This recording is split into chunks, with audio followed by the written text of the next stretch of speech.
Every day we are facing some common issue like that we cannot remember easily. আমি কোথায় আমার মানিপার্সটা রেখেছি, কোথায় আমার বাইকের চাবিটি রেখেছি, এটা আমি ফেস করি, আপনারাও হয়তো ফেস করেছেন। আর এখান থেকেই আমার মনে একটা কোশ্চেন অ্যারাইজ হয়েছে যে আমাদের হিউম্যান থট কিভাবে প্রসেস হয়। আমি প্রফেশনালি একজন অ্যাসিস্ট্যান্ট প্রফেসর হিসেবে একটা প্রাইভেট অর্গানাইজেশনের সাথে যুক্ত। সেখানে আমি মেশিন লার্নিং এবং ডিপ লার্নিং রিলেটেড সাবজেক্ট নিয়ে কথা বলি। তো আমি নিজে যখন ডিপ লার্নিং নিয়ে পড়েছি তখন কিছুটা নিউরাল নেটওয়ার্ক সম্পর্কে রিয়ালাইজ করেছি এবং হিউম্যান থট কিভাবে প্রসেস হয় সেই বিষয়টা জেনেছি। তো আমাদের হিউম্যান ব্রেন বেসিক্যালি এমনভাবে প্রসেস করে আমাদের থটটাকে যে যে যতক্ষণ ধরে কোনো একটা বিষয় নিয়ে ভাববে, খুব ডিপলি কনসেন্ট্রেট দেবে, হিউম্যান ব্রেন সেই সিগন্যালটাকে মনে করবে it's a very important signal and it's need to hold. তখন হিউম্যান ব্রেন সেই সিগন্যালটাকে স্টোর করে রাখে। কিন্তু যদি আপনি কনসেন্ট্রেশন খুব ভালোভাবে না দেন, তাহলে আপনার যে সাব কনসিয়াস মাইন্ড রয়েছে, সেই সাবকনসিয়াস মাইন্ডে আপনার সিগন্যাল পৌঁছাবেই না।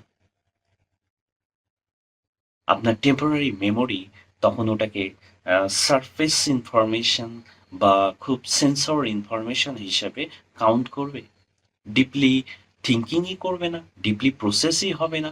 এই কারণে আপনার ওই নলেজটা আপনার হিউম্যান ব্রেনটে স্টোর হবে না কখনো। তাই কোনো জিনিস মনে রাখার জন্য যেটাই ইম্পর্টেন্ট সেটা নিয়ে আপনি লং টাইম ধরে ভাবতে শুরু করুন। তাহলে দেখবেন আপনার ব্রেন একসময় ওটাকে স্টোর করে রেখেছে। আরেকটা আহ, খুব টিপস রয়েছে, খুব ইম্পর্টেন্ট টিপস। সেটা হচ্ছে যে কোনো একটা বিষয় আপনি এখন ভাবছেন যেটা রিলেটেড প্রিভিয়াস কিছু ডেটা বা কিছু ইনফরমেশন আপনার রিমেম্বারে রয়েছে, সেই দুটোর সাথে আপনি মেলানোর চেষ্টা করুন, ম্যাপিং করুন, সেটাকে কম্পেয়ার করুন। তাহলে দেখবেন আপনার ব্রেন খুব সহজেই সেটাকে আহ, খুব মনে রাখবে, সেটাকে স্টোর করবে সেই ইনফরমেশনটাকে। আমাদের অ্যাকচুয়ালি এমন একটা হ্যাবিট হয়ে গেছে যে আমরা কোনো একটা বিষয় খুব ডিপলি ভাবে ভাবতে চাই না। আমরা খুব সারফেস লেভেলে নিয়ে যাই। আর এই হ্যাবিটটা আমাদের এই বিজ্ঞানের এতটা অবদানের জন্য হয়েছে। যেমন এই টেকনোলজি আমাকে দিচ্ছে চ্যাটজিপিটির মতো প্ল্যাটফর্ম, আমাকে দিয়েছে অ্যান্ড্রয়েড আইও ডিভাইসের মতো প্ল্যাটফর্ম, রাইট? তো আমরা এখানে বিভিন্ন ধরনের রিলস দেখতে পাচ্ছি, একটার পর একটা ভিউ করছি, স্ক্রলিং করছি, রাইট? তো আমাদের মাইন্ডটা এভাবে সেট আপ হচ্ছে। তো আমরা এই মাইন্ডটাকে যতক্ষণ না পর্যন্ত আহ, অন্যভাবে ট্রেন করাতে পারবো, ততক্ষণ পর্যন্ত আমরা কোনো জিনিস সহজে মনে রাখতে পারবো না। তাই আপনি আপনার মাইন্ডটাকে অন্যভাবে চেঞ্জ করান, আপনার হ্যাবিটটাকে চেঞ্জ করুন।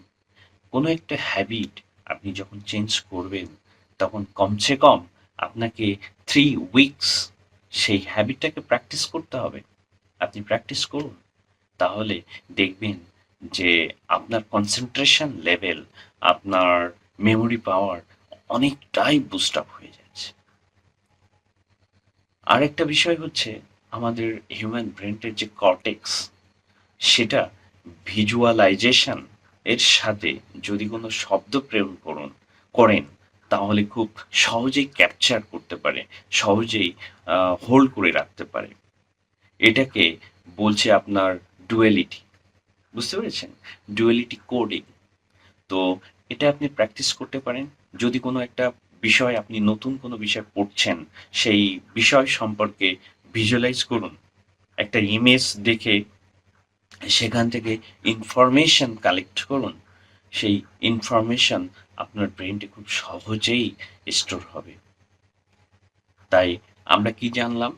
আমরা এক আমরা কনসেন্ট্রেশন দিয়ে বোঝার চেষ্টা করব। দীর্ঘ সময় ধরে কোনো একটা বিষয় যদি ভাবতে থাকি, তাহলে সেই বিষয়টা আমাদের পার্মানেন্ট ভাবে আমাদের মস্তিষ্ক হোল্ড করবে। আর আমরা ভিজুয়ালাইজেশনের মাধ্যমে বোঝার চেষ্টা করব, পড়ার চেষ্টা করব। তাহলে আমাদের মেমোরি পাওয়ার অনেকটাই বুস্ট আপ হবে। ধন্যবাদ সবাইকে সাথে থাকার জন্য।